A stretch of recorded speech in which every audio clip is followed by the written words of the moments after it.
Finally, Mami Evangeline ni Gerald Anderson is siniwalat na ang totoong dahilan ng hiwalayan ni Gerald at ni Julia.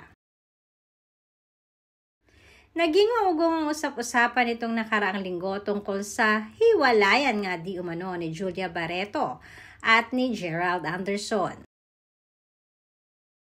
Maraming netizens kasi ang nakapuna ng pagdidelete ni Julia ng mga pictures sila together ni Gerald sa kanyang social media account. Maging ang mga netizens ay nagtaka rin dahil sa huling post pa nga ni Gerald sa kanyang social media account na kasama si Julia ay noong March pa.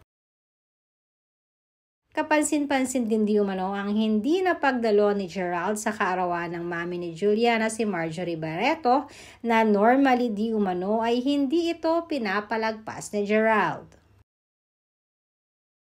Maging ang naging bonding ni Gerald sa kanyang family ay naging solo na lamang at wala rin si Julia Barreto. Mapapansin na kasama lamang niya dito ang kanyang mama Evangeline at ilan pang malapit na kamag-anak nila. Kaya naman hindi matahimik ang mga netizens. Lalo pang tumindi ang espekulasyon ng mga ito nang mukhang meron di umanong hindi magandang nangyayari ngayon sa relasyon ng dalawa.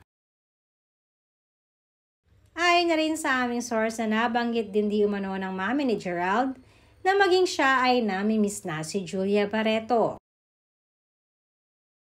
Dahil mapapansin din niya na madalang na itong bumisita sa kanila sa Zambales.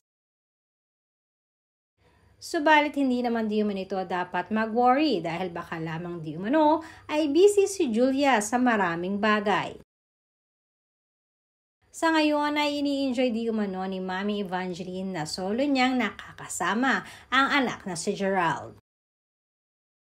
Dahil sooner or later ay darating din ang panahon na mag-aasawa ito at iiwan siya.